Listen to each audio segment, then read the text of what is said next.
અને સમુદ્ર મંથનનો પ્રારંભ થયો અને ભગવાન અજીત રૂપ ધારણ કરી દેવતાઓની સાથે મંથનમાં જોડાણા, વાસુકી નાગના મુખ તરફ જોડાણા, દેવો પણ એ ભાગમાં જોડાણા, પણ અસુરોએ પૂંછડી તરફ જોડાવાની ના પાડી.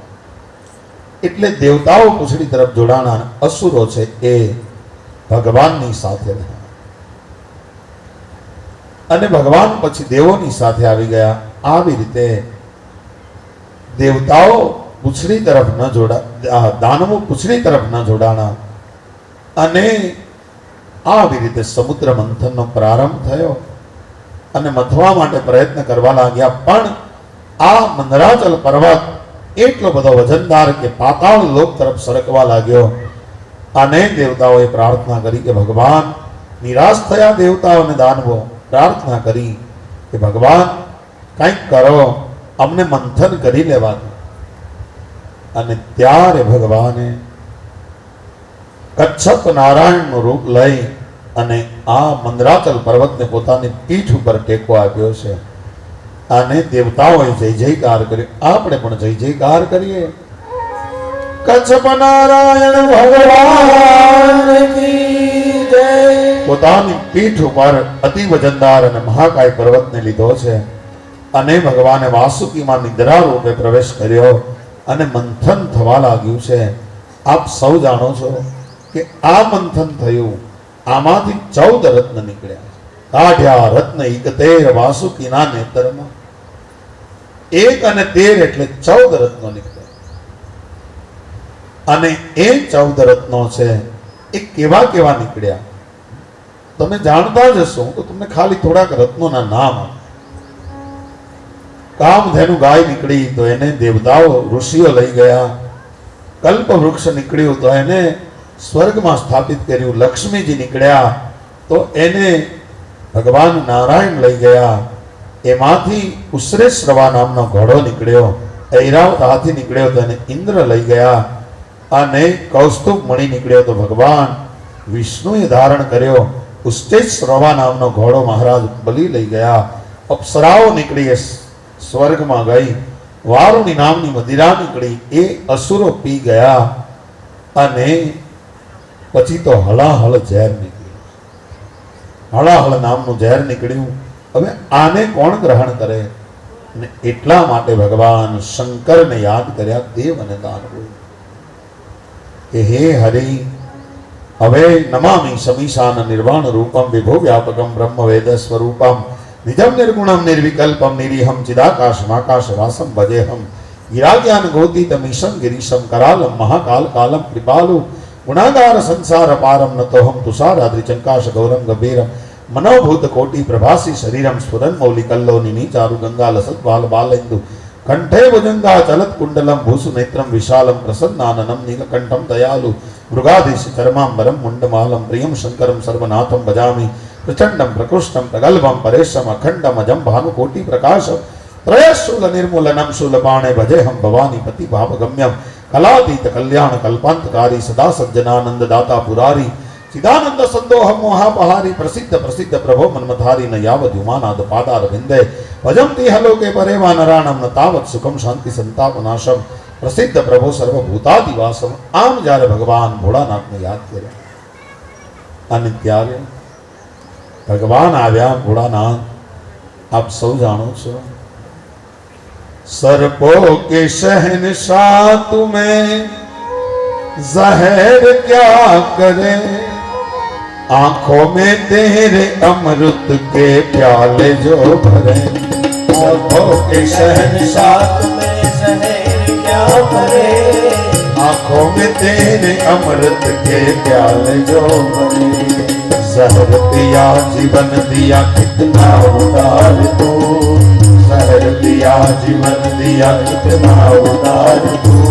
आयो शरण तिहारे प्रभु कार तार तू, आयो शरण तिहारे प्रभु कार तार तू. कैलाश के निवासी नमो बार बार नमो बार बार. आयो शरण तिहारे प्रभु कार तार तू, आयो शरण तिहारे प्रभु कार तार तू. कैलाश के निवासी नमो बार बार, नमो बार बार। आयो शरण तिहारे बोले बार बार, आयो शरण तिहारे बोले बार बार।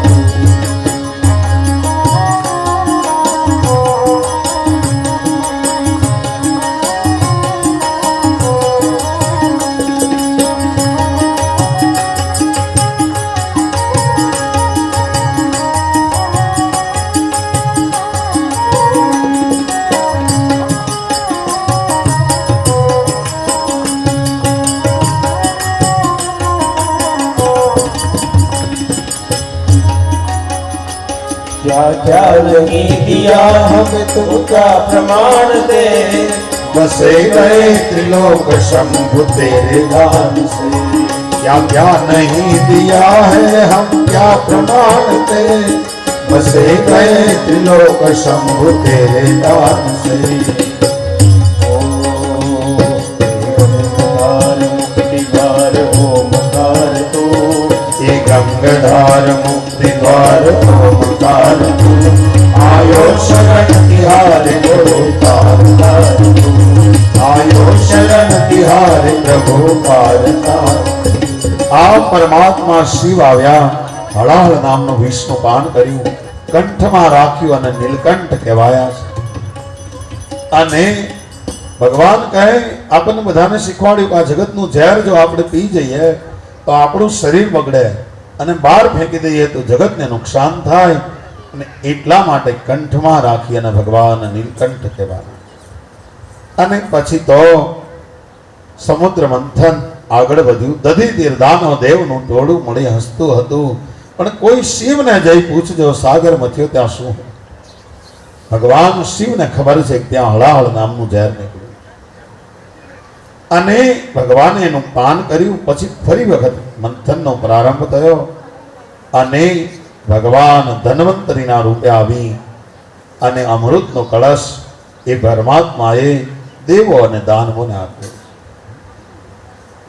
વિચારો, આ કથા મારી અને તમારી છે, આ કથા આપણા જીવનની કથા છે, સમુદ્ર મંથનની કથા તો છે, પણ ભેગા ભેગા આપણા જીવનને ઉપયોગી થાય એવી કથા છે। રોજ સવારનો સૂરજ ઉગે ને આપણે પરમાત્માનું નામ લઈ શ્વાસની સાથે, અને આ સમુદ્રને મથવાનો છે। આપણો દેહ છે એ જ સમુદ્ર છે, એ ખારો છે એને મથવાનો છે,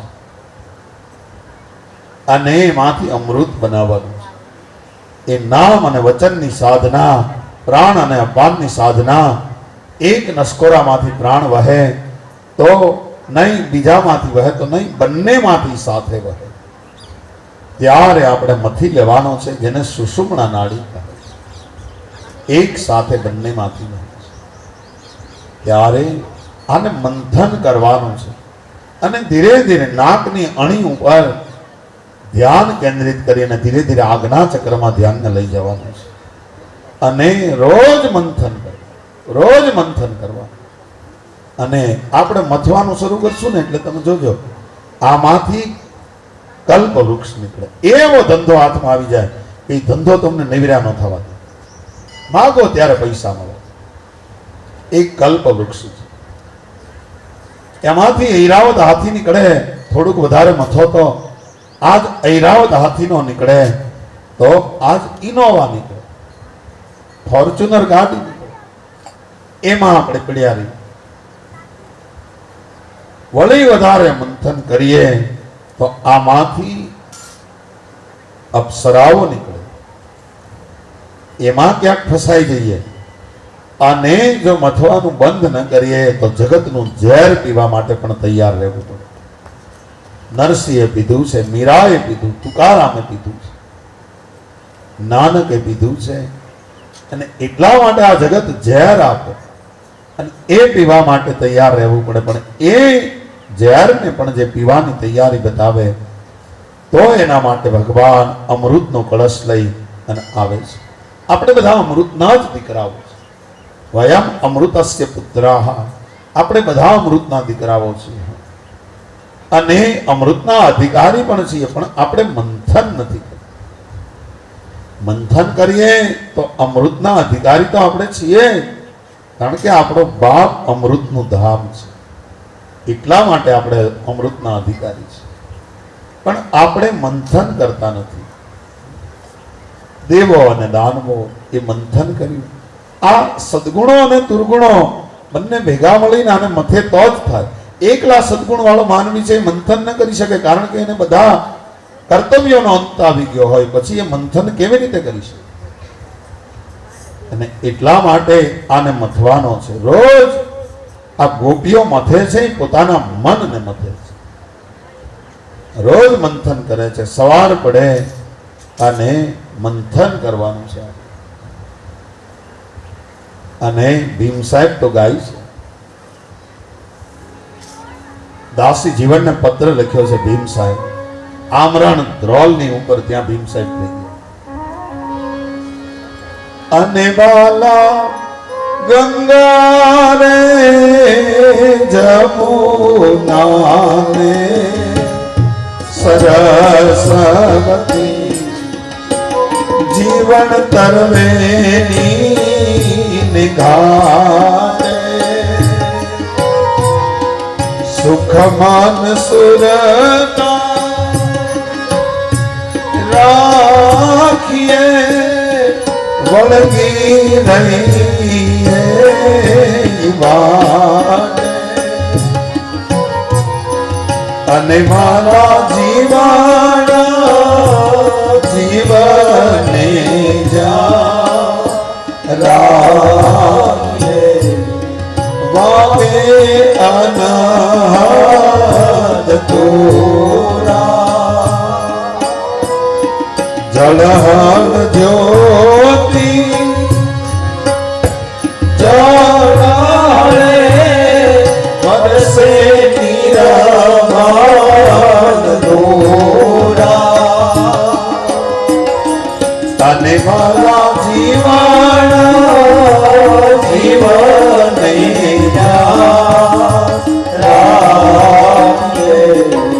આ ગંગા જમના ડાબી ચલે જમણી ચલે તો ગંગા જમના, પણ બે હારે હાલે તો સરસ્વતી. ઈ તરવેણીનો ઘાટો અહીંયા છે આજ્ઞા ચક્રમાં. ત્યાં સુખમન સુરતા રાખીએ, સૂક્ષ્મનામાં સુરતા રાખીએ અને વળગી રહીએ એ વાતે. આ મંથન છે. એમ ન થાય તો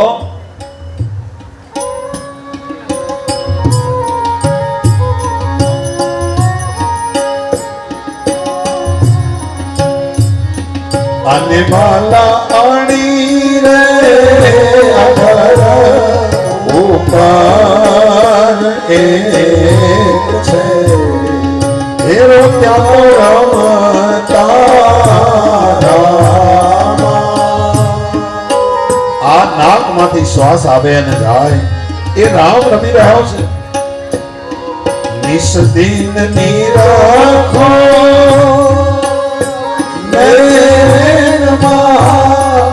સતપુરુષ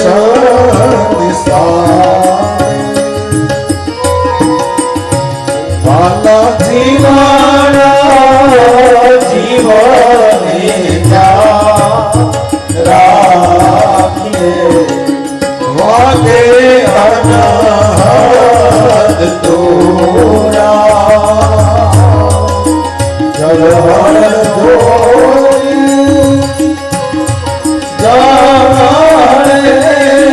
વરસે નિરમાન દોરા.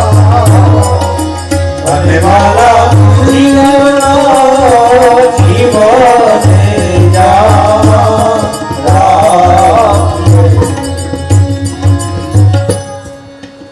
અને વાલા આ છે સંદેશો સતનો એને ભીમા સાહેબે ભેજો. પત્ર રે લખ્યો રે જીવા પ્રેમ નો, તમે આને લગની લેજો. અને માલા જીવનો જીવો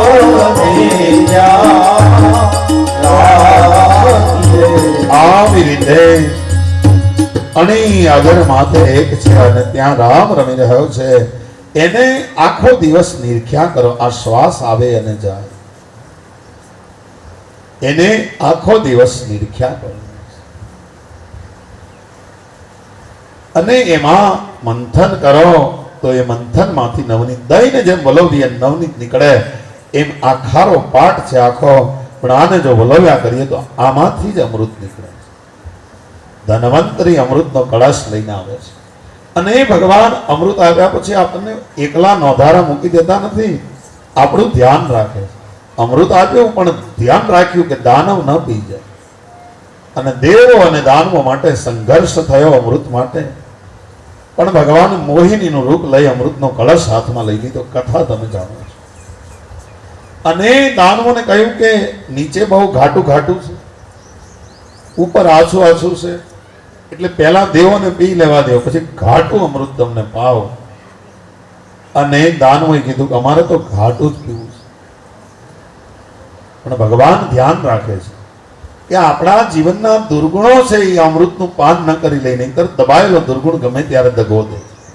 એટલે દાનવોને અમૃતનો અધિકાર નથી આપ્યો, દેવોને આપ્યો, સદગુણોને આપ્યો છે.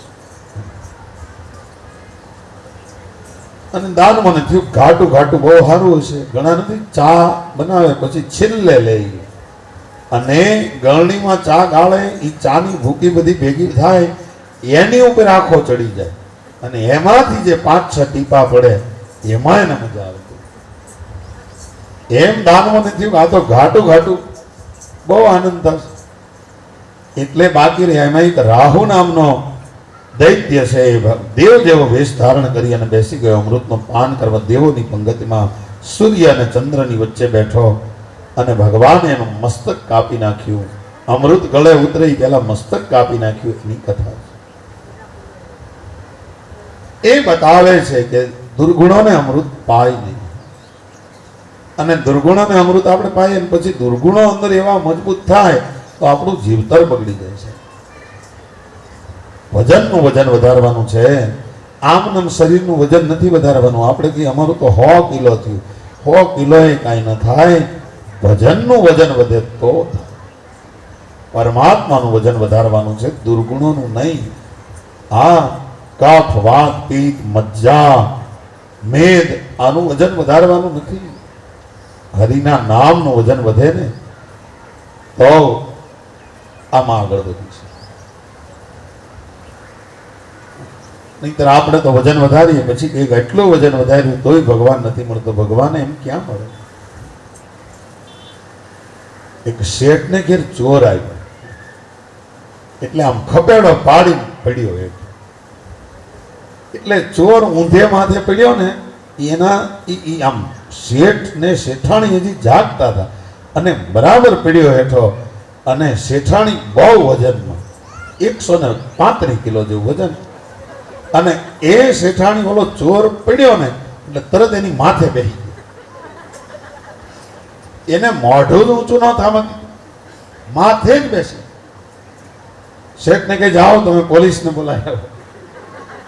શેઠ પોલીસને બોલાવવા માટે બહાર નીકળે. ઘડીક આમ આંટા મારે, ઘડીક આમ આંટા મારે, ઘડીક આમ આંટા મારે, ઘડીક આમ આંટા મારે.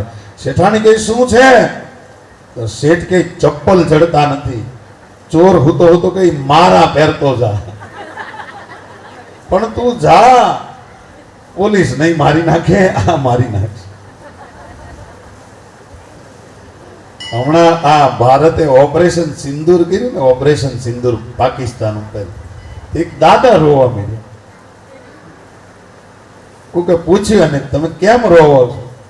કે મેં 35 વર્ષ પહેલા ઓપરેશન સિંદૂર કરેલું. કે કેમ? કે શેતામાં સિંદૂર પૂરેલો. એમ તો હવે હું કામ રહો? કે પણ ધડાકા હજી શરૂ છે. આ 3 દિવસ બંધ થયું, આ 35 વર્ષથી હાલે એક ધારું. એટલે હરિના નામનું વજન વધારીએ તો પરમાત્મા આપણી ઉપર રાજી થાય છે. આ સમુદ્ર મંથનની કથા આપણને બતાવે છે કે આપણે રોજ સવારમાં જીવનનું મંથન કરવાનું છે. પરમાત્મા આપણી ઉપર કૃપા કરે છે અને આપણને સમુદ્ર મંથનનો અર્થ જ અહીંયા છે જીવન મંથન. અને જીવન મંથનનો અર્થ અહીંયા દોડા દોડીને હાય હોય નથી, બરાબર સમજ. સાંસારિક જીવનમાં રમમાણ રહેવું એ જીવન મંથન નથી. એકવાર પરમ સત્યની પ્રાપ્તિનો સંકલ્પ થાય અને સાધકે અધ્યાત્મ સાધનનું અનુસરણ કરવું, એનું નામ જીવન મંથન છે. જેમ માખણ માટે દધી મંથન કરવું પડે એમ પરમ સત્યની પ્રાપ્તિ માટે જીવન મંથન કરવું પડે. ત્યારે આ મેરુદંડ છે એ જ રવૈયો છે, એ ડગી જાય એનાથી જીવન મંથન શરૂ રહે, પણ મન આપણું સ્થિર થઈ જાય. એટલા માટે ગંગા સતી પાનબાઈને કહે છે, મેરુ રે ડગે પાણ જેનો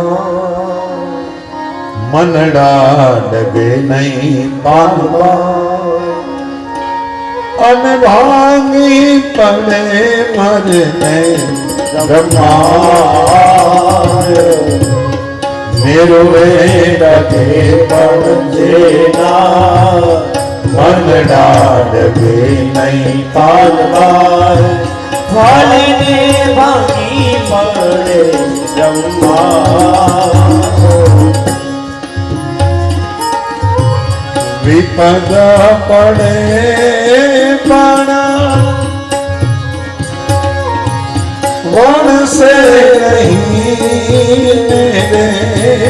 વિપદ પડે પણ વણસે સોય મારા હરિજનના પરમાર, સોઈ મારા હરિજનના પરમાર. મેરુ તો ડગે જેના મનડા ડગે નહીં પાનવા, ફાલીને ભાંગી પડે બ્રહ્મા.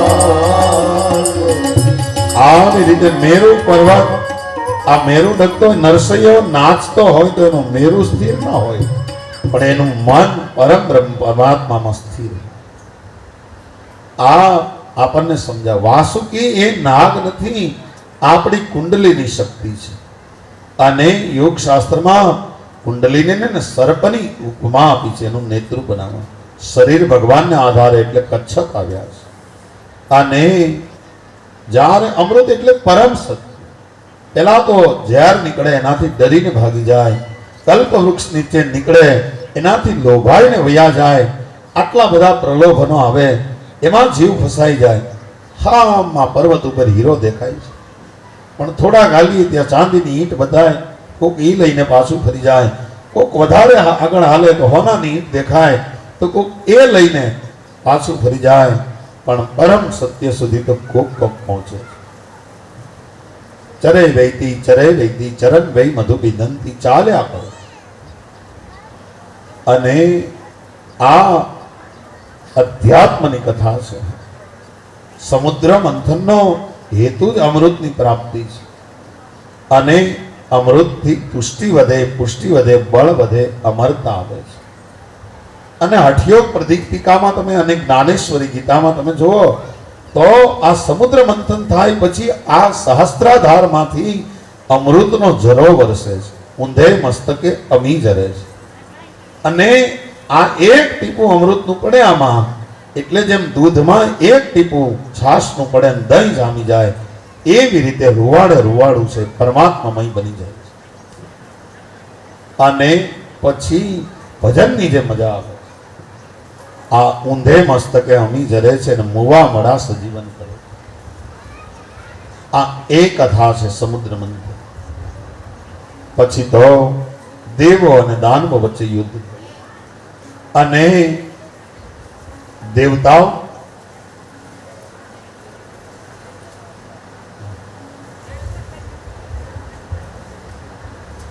અગિયારસ નું ફરાળ આયા છે. બહેનોને 11 હોય તો પાછા ઘેર ન વયા જતા. અને જે બોલાવી પછી બેસજો જમવા. ફરાળ કરવું હોય ને તો છેલ્લે કૃષ્ણ ભગવાનની છેલ્લી જે બોલાવી ને પછી પંગજ પાડજો. કાલે અમે નો જે બોલાવી તે તમે બેસી ગયા. અમને એમ થયું કે આ અમને શું કહેવા માંગે, મોઢું થઈ ગયું હું આ.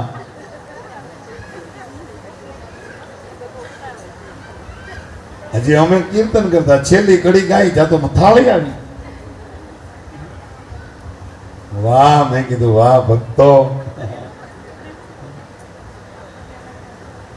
એટલે કાંઈક જરાક આમ હા લેવા દેજો, ભલે ફરાળ રાખ્યું. જય હો. પછી ભગવાનના અન્ય અવતારોની કથામાં સુખદેવજીને રાજા પરીક્ષિત કહે, કરોતિ કર્ણ રમ્યાણી મન જ્ઞાની ચન પ્રભો. હે પરમાત્મા, કર્ણ રમ્ય કરો મારા, મારા કાન ધરાતા નથી. પરમાત્માની મને કથા કહો. અને એક નવા અવતારની વામન જન્મની કથામાં લઈ જાય છે. અને કહે છે કે મહારાજ બલિએ દેવ અને દાનવની વચ્ચે સંઘર્ષ થયો. મહારાજ બલિએ ત્રિલોકને જીતી અને ત્રિલોકનો એકમાત્ર અધિપતિ મહારાજ બલિ બન્યા. અને ભૃગુ કચ્છ આજનું ભરૂચ છે, ત્યાં બહુ મોટો યજ્ઞ શુક્રાચાર્ય મહારાજે મહારાજ બલિની પાસે કરાવ્યો છે. અને બલિને અભિમાન આવ્યું અને એ અભિમાનને ઉતારવા ભગવાન કૃતનિશ્ચય થયા કે મારે બલિનું અભિમાન ઉતારવું છે. અને એ જ વખતે મહર્ષિ કશ્યપની પત્ની દેવ માતા અદિતિએ પયોવ્રત નામનું એક વ્રત ધારણ કર્યું છે. દેવોનું સારું થાય એટલા માટે કર્યું છે. આ 12 દિવસનું વ્રત છે. ફાગણ મહિનાની અમાસના દિવસે મળી શકે તો સુવર દ્વારા ખોદેલી માટી શરીરે ઘસીને સ્નાન કરવું અને માતાજીને પ્રાર્થના કરવી, પૃથ્વીને પ્રાર્થના કરવી. ભાગવત લખે છે એક મંત્ર, તમ દેવ્યા દિવારોહેણ રસાયા સ્થાનમિચ્છતા ઉદ્ધૃતાસી નમસ્તુભ્યમ પાપમાનમ મે પ્રણાશય. હે પૃથ્વી, મારા બધા પાપોનો નાશ કરો. મળી શકે તો 108 વખત ઓમ નમો ભગવતે વાસુદેવાયના પાઠ કરવા. ખીર અને દૂધ અને સાકરમાં પકાવેલા ચોખા ભગવાનને ધરવા. અને 12 દિવસ સુધી માત્ર દૂધનો આહાર લઈ ખીરના એક એક ટુકડો ખાય, બ્રહ્મચર્ય પાળવું, પૃથ્વી ઉપર શયન કરવું, ત્રિકાળ સ્નાન કરવું. અને 12 દિવસ પૂરા થાય એટલે ત્રયોદશીના દિવસે ભગવાનને ષોડશોપચારે પૂજા કરવી. આવું વ્રત દેવ માતા અદિતિએ લીધું છે. અને વ્રત પૂરું કર્યું અને છેલ્લે ભગવાનને પ્રાર્થના કરે છે. અદિતિ, નમસ્તે પુષ્ણિ ગર્ભાય વેદ ગર્ભાય વેદસે ત્રિનાભાય ત્રિપૃષ્ઠાય ક્ષિપિવિષ્ઠાય વિષ્ણવે. અને આવું વ્રત કર્યું અને ભગવાન આ વ્રત જોઈ અને અદિતિની ઉપર પ્રસન્ન થયા અને ભગવાને વરદાન આપ્યું કે હું તમારે ઘેર પુત્ર રૂપે અવતાર ધારણ કરીશ. આવું વરદાન. આ બાજુ બલિ મહારાજને અભિમાન વધ્યું, આ બાજુ ભગવાન પોતાની સમસ્ત કલાઓ સાથે અદિતિના ગર્ભમાં પધાર્યા છે. અને ધીરે ધીરે સમય વીત્યો છે અને ભાદરવો મહિનો આવ્યો છે. શુક્લ પક્ષ અને એમાંય દ્વાદશીનો દિવસ. શ્રવણ નામનું નક્ષત્ર છે.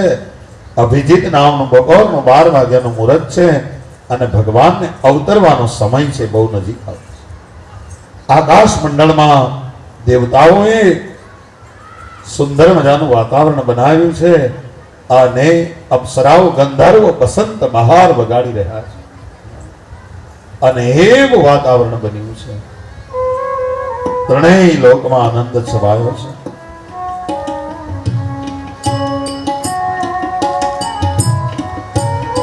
અદભુત પૃથ્વીનું શીતલ મંદ સુગંધ પવન વાઈ રહ્યો છે અને બધી દિશાઓમાંથી શુભની પ્રાપ્તિ થવા લાગી. આ દ્વાદશી એ વામન દ્વાદશી છે. આ વિજયા દ્વાદશી પણ છે અને આવો સુંદર સમય. શીતળ મંદ સુરભિ શીતળ મંદ સુરભિ હર્ષિત સુર સંતન હર્ષિત સુર સંતન આવો સમય બપોર 12 વાગ્યાનો સમય અભિજીત નામનું મુહૂર્ત ચાલે છે ને એમાં ભગવાન વામન બ્રહ્મચારીનો વેશ ધારણ કરી નાનકડા એવા બાલ યોગી બની અને મહારાજ કશ્યપ અને અદિતિથી પ્રગટ થયા છે. દેવતાઓએ જય જયકાર કર્યો. આપણે પણ જોડાઈએ. વામન નારાયણ ભગવાન કી જય. જેવા ભગવાન વામન પ્રગટ થયા તરત કહેવા લાગ્યા કે મને યજ્ઞો આપી દો, સંસ્કાર મને જનોય આપી દો. અને એટલા માટે ત્યાં જે હાજર છે બધા દેવતાઓ હાજર છે, કારણ કે આ દેવ માતા છે અદિતિ. આદિત્ય બધા હાજર છે, વસુઓ હાજર છે.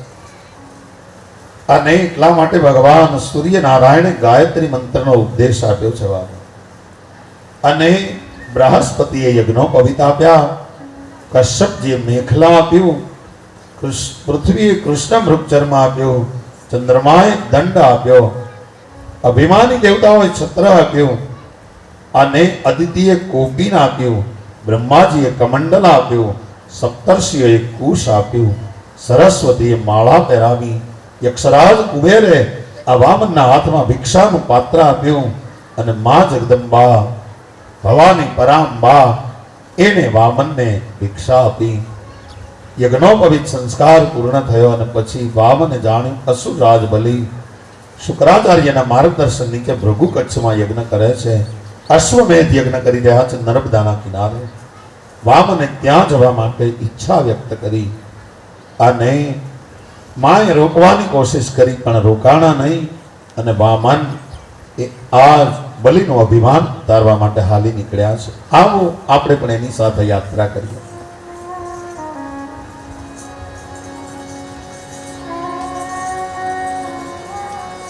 વિષ્ણુ વામન બની ચાલ્યા રે, વિષ્ણુ વામન બની ચાલ્યા રે, મટણવા બીજો ઇન્દ્ર મારવાલા, મટણવા બીજો ઇન્દ્ર મારવાલા, મટણવા બીજો ઇન્દ્ર મારવાલા, મટણવા બીજો ઇન્દ્ર મારવાલા.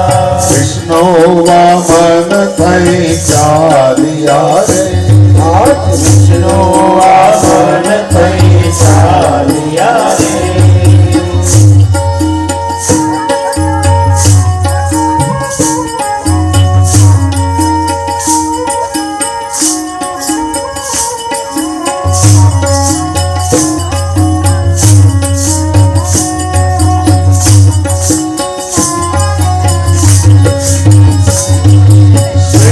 ચંદ્ર શિર પર ધર્યું રે, શ્વેત ચંદ્ર શિર પર ધર્યું રે, કર્મ કમંડલ સાર મારવાલા, કર્મ કમંડલ સાર મારવાલા, હે કર્મ કમંડલ સાર મારવાલા, હે કર્મ કમંડલ સાર મારવાલા. વિષ્ણુ વામન થઈ ચાલ્યા રે, વિષ્ણુ વામન થઈ ચાલ્યા રે.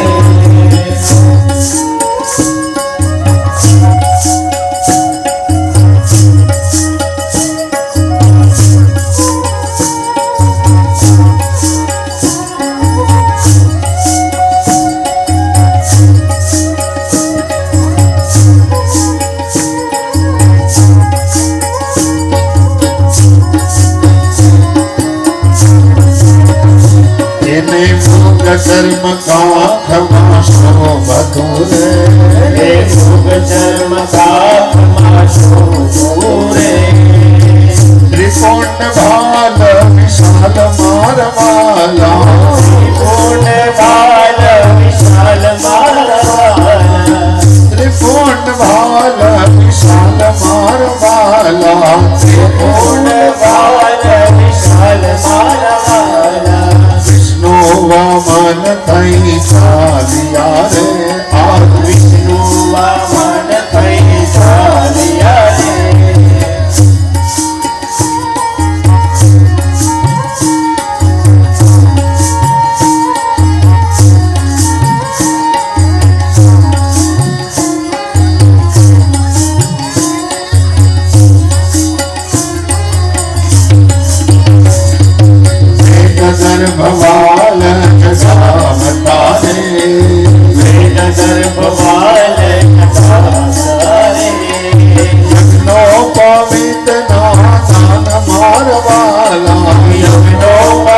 પવિતના દાન મારવાલા પવિતના દાન મારવાલા વિષ્ણુ પવિતના દાન મારવાલા વિષ્ણુ વામન બની ચાલ્યા રે વિષ્ણુ વામન બની ચાલ્યા રે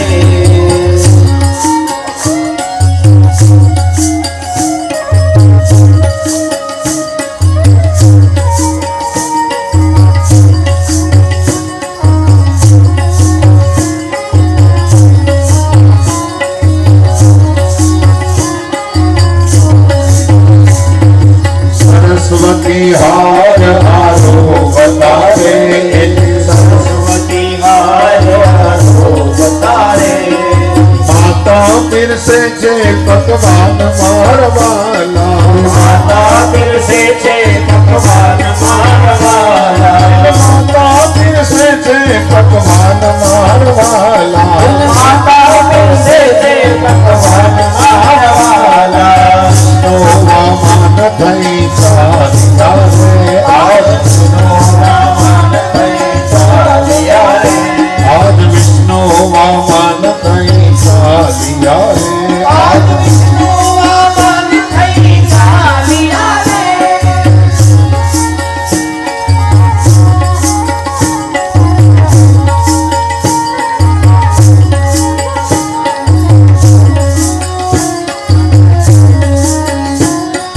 કરુણા સિંધુ ક્યાં ચાલ્યા રે આજ કરુણા સિંધુ ચાલ્યા રે અજોની છે આસમાન વાલા અજોઈ છે આકાશ મારવાલા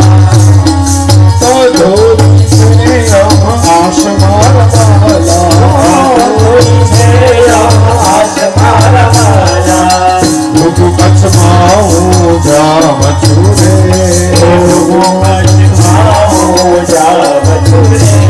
અને હનુમા માલી અભિમાન મારવાલા હનુમા માલીનું અભિમાન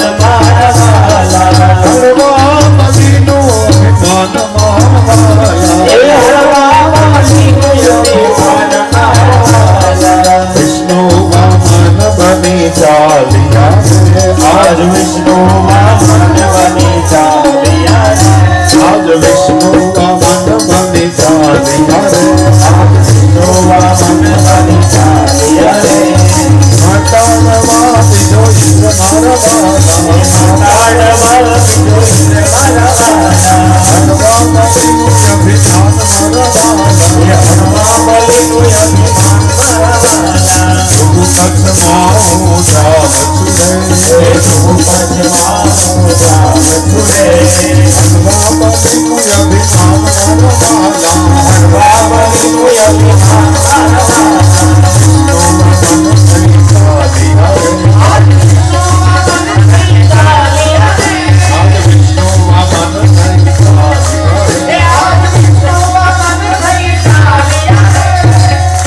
વામન નારાયણ ભગવાન કી જય ભગવાન વામન સ્વરૂપે અવતાર ધારણ કર્યું અને ઇન્દ્રનું અભિમાન ઉતારવા માટે થઈ અને ભૃગુ કચ્છમાં જ્યાં યજ્ઞ શરૂ છે ત્યાં નીકળ્યા. સાંભળો કથા. સંન્યાસીનો વેશ ધારણ કર્યો. નાના એવા બટુક છે અને એ બટુકે પોતાનો વેશ ધારણ કર્યો. હાથમાં કમંડલ છે અને દંડ છે, છત્ર છે દંડની માથે.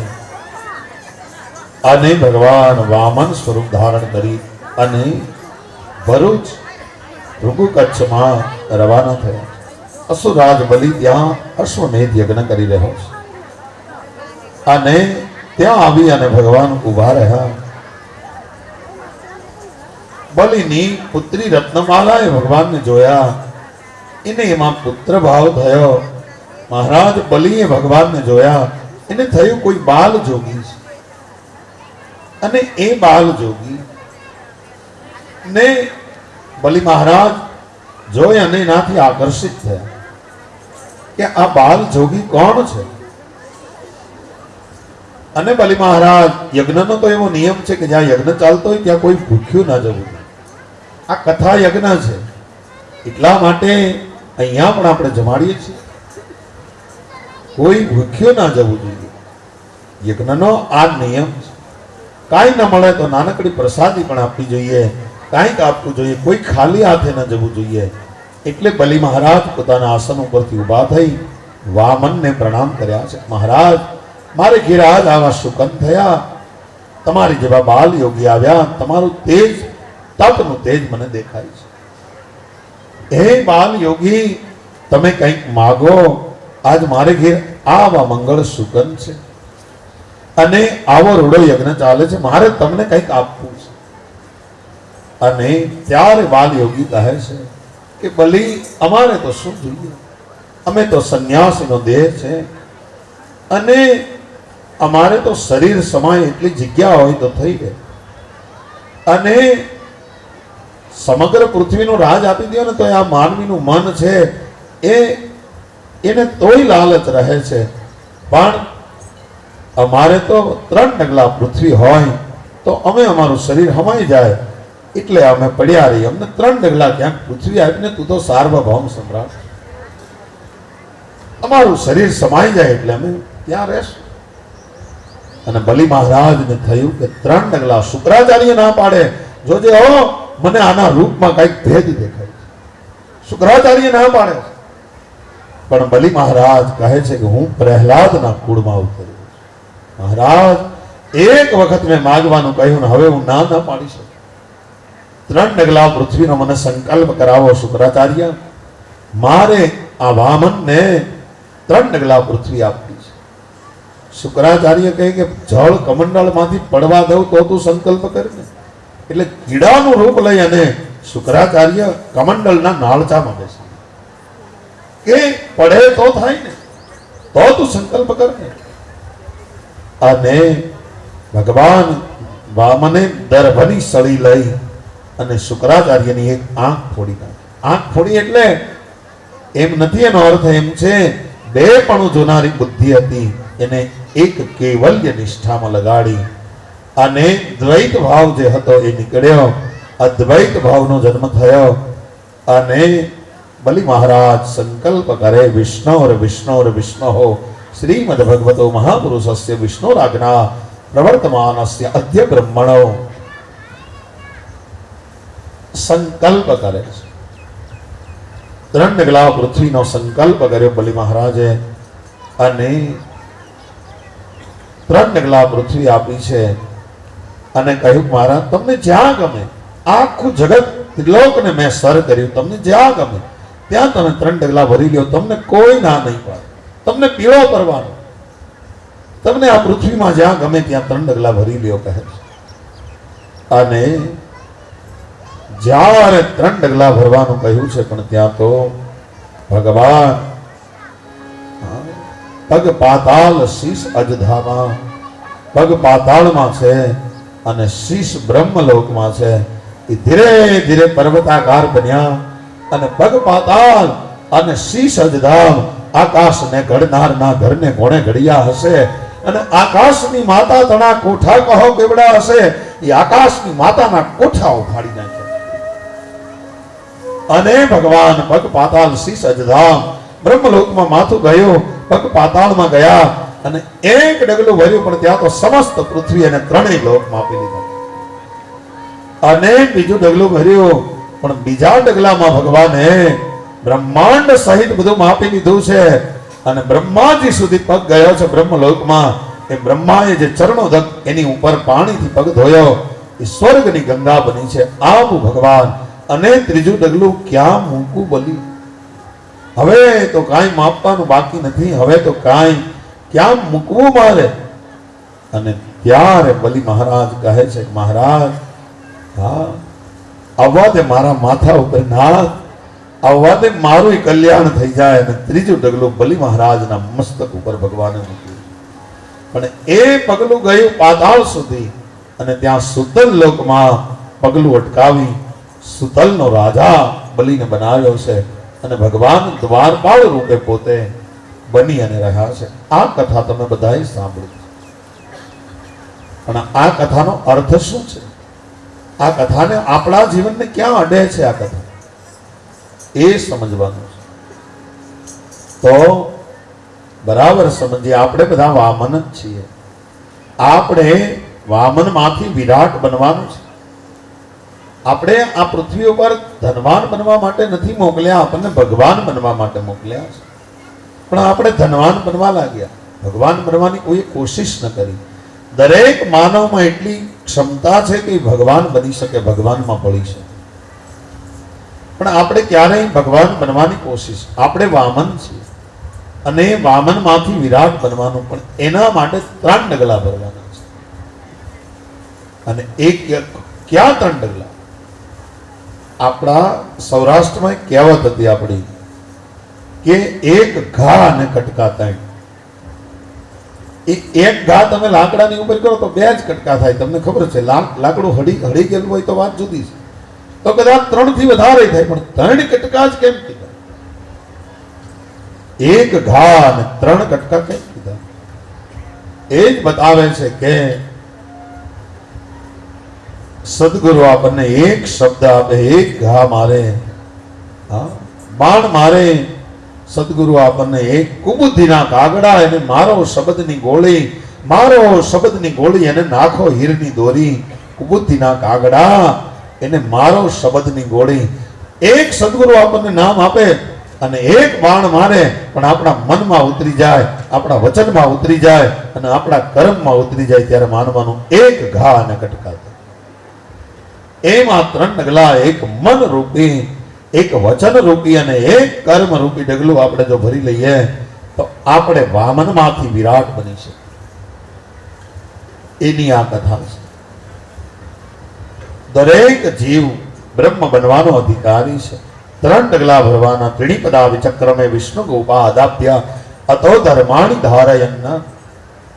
આ 3 ડગલા ભરવાના છે. બ્રાહ્મણ આપણે ઘેર આવે ને તો આપણી પાસે 3 વાર પગ પછાડાવે કે રોગ શત્રુ ભય એમાંથી તારો નાશ. અને આ મંત્ર બોલે, કળશ ને લેવડાવે ને ત્યારે ત્રિણીપદા વિચક્રમે વિષ્ણુ ગોપા અદાભ્ય અતો ધર્માણી ધારયન્ન. જેવી રીતે પરમાત્માએ 3 ડગલા ભર્યા, એમ હે જીવ આપણને કળશ, આપણી પાસે ક્યાં ટાઈમ છે સમજવાનું? આપણે તો કહીએ જલ્દી કરો. આ કળશ છે, ધર્મ છે, કહે છે. આ કળશમાં પાણી પધરાવ્યું, તારો ધર્મ છે એ પ્રવાહી હોવો જોઈએ. આ કળશમાં ઔષધિ પધરાવી, તારો ધર્મ તને વહોડિયું દેતો હોવો જોઈએ. આ કળશમાં તે 1 રૂપિયો પધરાવ્યો, તારો ધર્મ તને લક્ષ્મી આપનારો હોવો જોઈએ. આ કળશમાં તે સોપારી પધરાવ્યું, ત્યાં માથે શ્રીફળ જેટલું ફળ આવ્યું. આમાં સોપારી જેટલું ધર્મના માર્ગે વાપરે તો શ્રીફળ જેટલું ફળ આપનારો ધર્મ હોવો જોઈએ.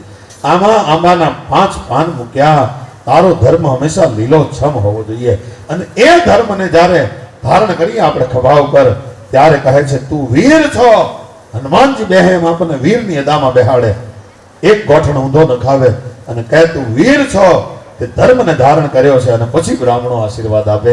આવી આપણી ઉજળી પરંપરા છે. પણ મારા પાસે સમય નથી સમજવા. ઉતાવળ કરો, જલ્દી કરો. આપણે બસ અને એટલા માટે ખોખલું કર્મકાંડ રહી જાય છે. શ્રદ્ધાવાન લભતે જ્ઞાન. શ્રદ્ધાથી અને સમજીને કરીએ ને તો એનું અનેક ગણું ફળ મળે છે. અને એટલા માટે થઈ ઋગ્વેદ તો એમ કહે છે યસ્ય ત્રિપૂર્ણા મધુના પદાની અક્ષીન માલા સ્વદયા મદંતી અ ઉ મ ત્રિધાતુ પૃથ્વી ઉતધામમાં એકો દાધારમ ભુવનાની વિશ્વ. આ 3 ડગલા અ ઉ અને મ ની 3 માત્રા છે ઓમકારની. એ આ 3 ડગલા છે એમ આપણો વેદ કહે. આ 3 ડગલા બધાઈને ભરવાના છે. એટલા માટે મૂળદાસ થી ગાય છે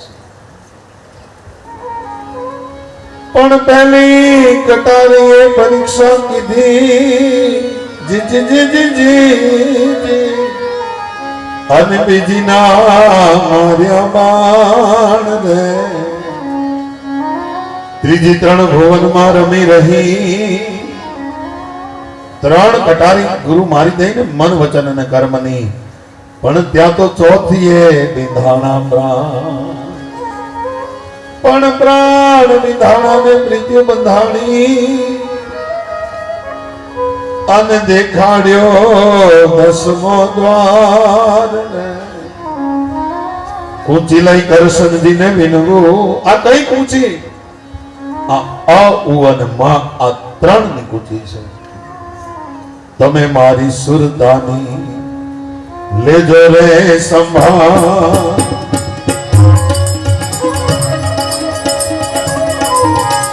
મેરમની જોગવાઈ લાગી ચલે છે કથા,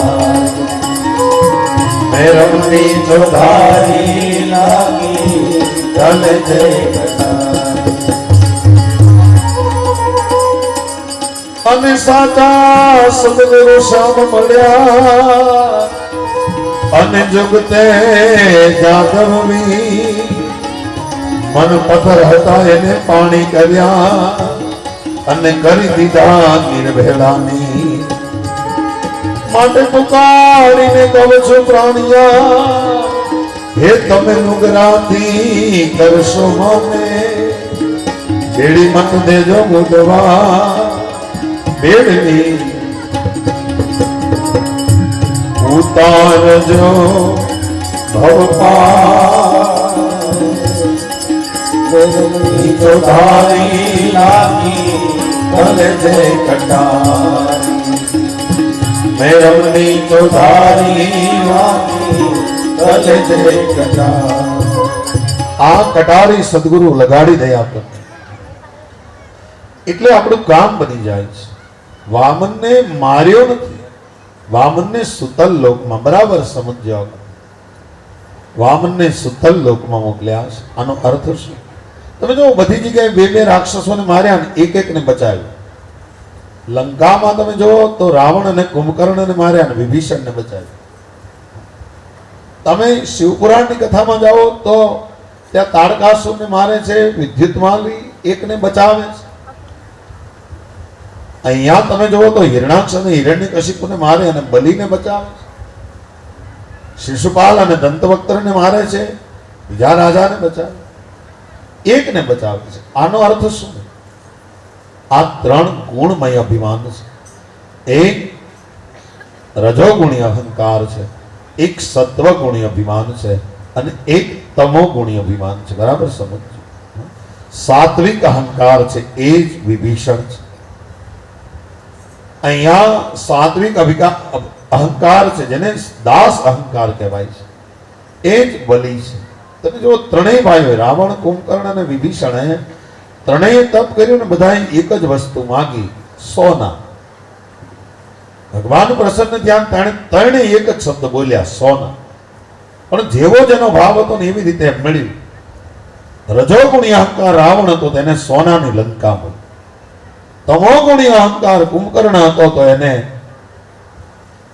ઊંઘ મળી, સોના એટલે હુઈ જવું.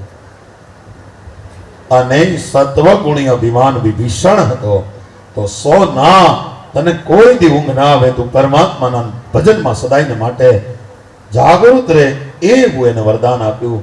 નિંદર નો આવે ત્રણ જણા, કહો સખી કિયા, એક પ્રીત વછોયા, એક બહુરણા, એક જેને ખટકે વેર ઘણા.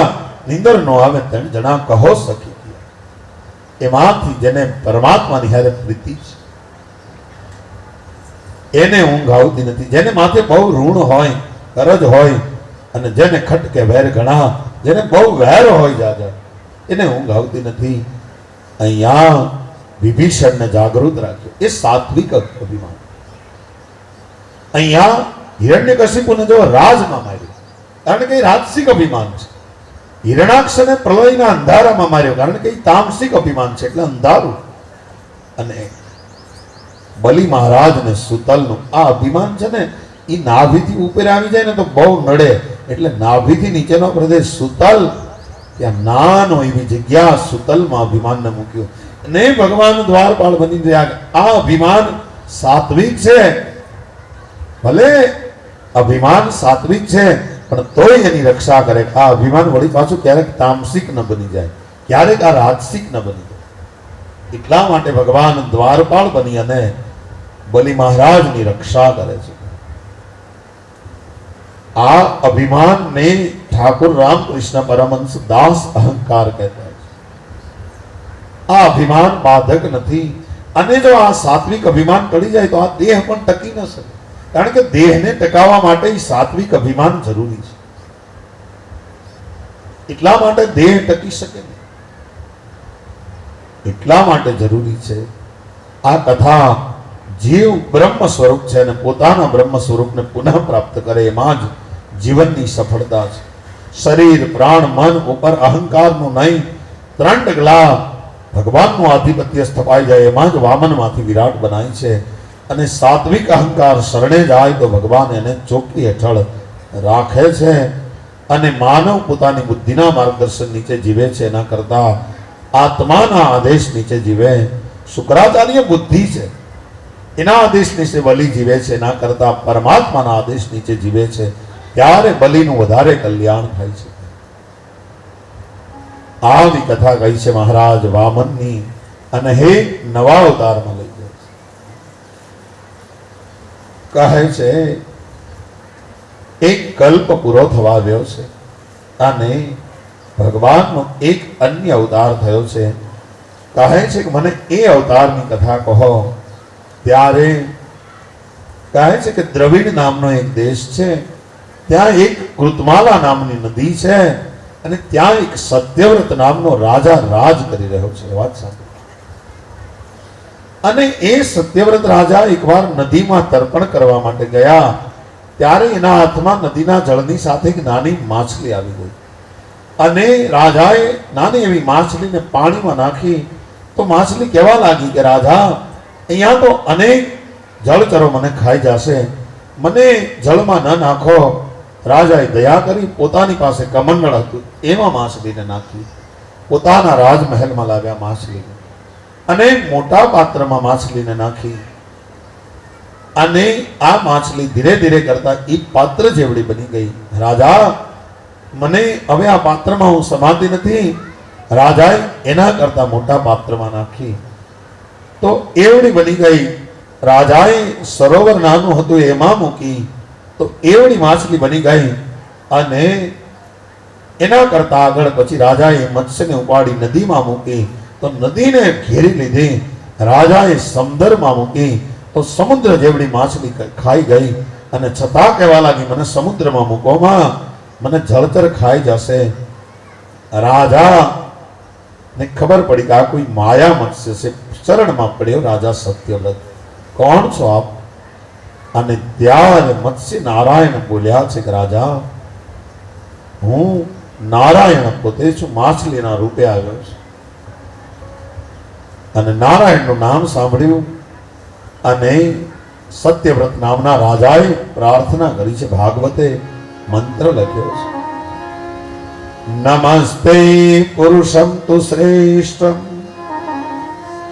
સ્થિતિ ઉત્પત્તિ ઈશ્વરમ ભક્તાનાં પ્રપન્નાનાં મુખ્ય આત્મગતિર્વિભવ. હે ભગવાન, તમે શા માટે મને દર્શન દીધા? મારામાં તો એવી કોઈ લાયકાત નથી. એમ કરી અને પગમાં પડ્યો. અને ત્યારે મત્સ્ય નારાયણે કહ્યું કે રાજા, બ્રહ્માજીનું આયુષ્ય પૂરું થવાનું છે 2 પરાર્ધનું અને કલ્પનો અંત થવાનો છે. આ ધરતી ઉપર સમુદ્રના પાણી ફરી વળશે. અને ત્યારે રાજા સપ્તર્ષિઓ એક નાની એવી નૌકા લઈ એમાં 4 વેદને લઈ અને તારી પાસે આવશે. અને એ નૌકાને તું મારા મીન પક્ષની સાથે બાંધી દેજે અને એ નૌકાને લઈ અને હું પ્રલયના જળમાં નિવાસ કરતો રહીશ, તને ફેરવતો રહીશ. તને ભૂખ નહીં લાગે, તને તરસ નહીં લાગે, તને વૃદ્ધાવસ્થા નહીં આવે, તને મોત નહીં આવે. રાજાને આજ્ઞા કરી અને રાજાને બધું જ શીખવાડ્યું. વાસુકી નાગના નેત્રેથી વાંજે અને રાજા બેઠો છે સમુદ્રના કૃતમાલાને કિનારે.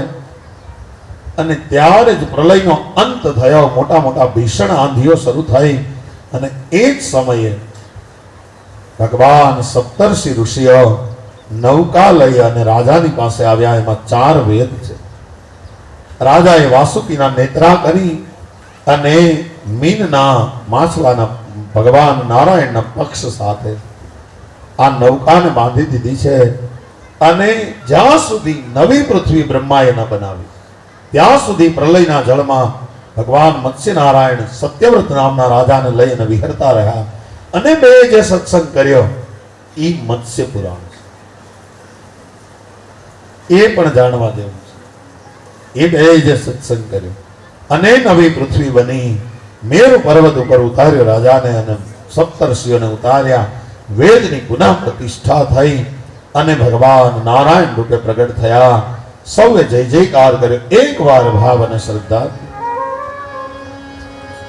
મત્સ્ય નારાયણ ભગવાન की जय। ભગવાન મત્સ્ય નારાયણનો પ્રાદુર્ભાવ થયો. આ કથા તો આપણે વારંવાર સાંભળી છે.